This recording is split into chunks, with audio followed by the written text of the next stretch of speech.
ছোট্ট ঘরে সুখের মেলা, সংসার জুড়ে স্বপ্ন খেলা। আমি ঘরের রানী, ভালোবাসার টানে ছোট্ট ছোট্ট। হ্যালো, আসসালামু আলাইকুম সবাইকে। কেমন আছেন? আশা করি ভালো আছেন। তো আজকে আবার চলে আসলাম মোমো বানানোর জন্য। মানে খুবই খেতে ইচ্ছে করছিল। তো যেহেতু মুরগির মাংস ছিল না, তো চিন্তা করতেছিলাম গরুর ভুঁড়ি যেহেতু রান্না করছি সেটা দিয়ে খাবো আজকে। তো সেই জন্য রান্না করে চলে আসছি। মানে যেটা খেতে মন চাইবো সেটা তো খেতেই হবে, সেটা যে কোনো খাবার দিয়েই হোক না কেন, খাওয়ার যেহেতু মন সেটা খাবো। যে যাই হোক, এদিকে সুন্দর করে মাইন্ডে বড় কুটে যখন গেছিল তখন আটা দিয়ে সুন্দর করে ডোটা বানাই নিলাম। বানানো যেহেতু হয়ে গেছে তো সুন্দর করে নামাই নিচ্ছিলাম পিড়ির মধ্যে। মানে এখন তো মথামতি করতে হবে সেই জন্য আর কি। তো যাই হোক, সুন্দর করে মানে মোথাচ্ছিলাম। তো দেখতেছিলাম প্রচন্ড গরম।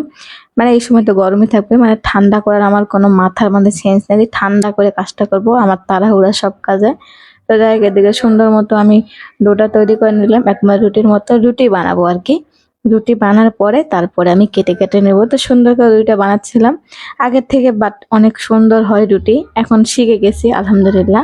মানে বিয়ের পরে তো কেউ তো শিখে আসে না বাবার বাড়ি থেকে, তাই না? নিজে নিজে তো করতে করতে শিখে যায়। তো সেরকম অবস্থা হয়েছে। তো এটা কিন্তু লবণের কৌটার মুখা। তো ওটা দিয়ে সুন্দর করে কেটে নিচ্ছিলাম, মানে সবগুলো যেন এক শেপের হয় সেই জন্য আর কি। তো সুন্দর করে কেটে নিলাম, যেগুলো বাড়তি ওগুলো সামনে রেখে দিলাম। রেখে দিয়ে মানে বেশি বানাবো না, 4-5টা বানাবো আর কি, দেখবো খেতে কেমন হয়। তো যাই হোক, এদিকে সুন্দর করে ভুঁইটা দিয়ে নিচ্ছিলাম, মানে ভুঁইটা সুন্দর করে কালা ভুনা করে নিচ্ছিলাম সেই জন্য আর কি। শুধু তেল, এছাড়া কোনো ঝোলমোল নাই। তো সুন্দর করে বানাচ্ছিলাম। আমি অত সুন্দর শেপ দিতে পারি না, আমি আমার মতো করে শেপ দিয়ে নিচ্ছি। আপনারা আপনাদের মতো শেপ দিয়ে নেবেন, মানে সুন্দর করে, যে যত সুন্দর করে বানাতে পারবে তার তত ভালো হবে, তাই না? তো যাই হোক, আমি সিম্পল ভাবে বানাচ্ছিলাম, আমি যেরকম পারি সেরকম করে। তো একটা একটা করে বানাচ্ছিলাম। একটা সুন্দর করে ফুল করছি, আর একটা মনে করলাম যে পুলি পিঠের মতো বানাই ফেলি। মানে এটা তাড়াহুড়ার থেকেও ভালো কাজ।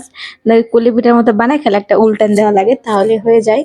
তো যাই, যে দেখতে পারতেছেন কত সুন্দর হয়েছে। তো যাই হোক, এদিকে সবগুলো আমি বানিয়ে নিয়েছি, চার রকমের আর কি।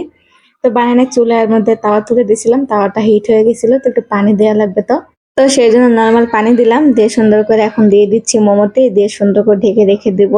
মানে এটা একটু মানে বড় হয়েছিল তো সেই জন্য আর কি, কোনো ব্যাপার না, নিজেরাই খাবো। তো এই যে 4টার বদলে 5টা হয়ে গেছিল। এটা কিন্তু এক পাশ হয়ে গেছিল, দেখতেছিলাম ফেটে গেছে। তো মুখটা বন্ধ করতে গেলাম, তো দেখলাম যে না, বন্ধ হচ্ছে না। তো যাই হোক, এদিকে কিন্তু আমার হয়ে গেছিল, উঠে নিচ্ছিলাম একে একে। মানে একটু যেহেতু আমি ভাপ দেই নাই, এটা তাওয়ার মধ্যে ভাজছি, হালকা একটু লেগে গেছিল, পরে একটু তেল দিয়ে নেবেন তাহলে সুন্দর মতো উঠে যায়, দেখতে পাচ্ছেন। তো সুন্দর মতো উঠতেছিল। তো একটা মানে একটু দুষ্টামি করতেছিল, থাকে না বংশের মধ্যে এক একটা বজ্জাত ছেলে মেয়ে, তো সেরকম হয়েছে আমার এই মোমোটা, বজ্জাত উঠতে চাচ্ছিল না। তো যাই হোক, এদিকে সুন্দর করে উঠাই নিলাম।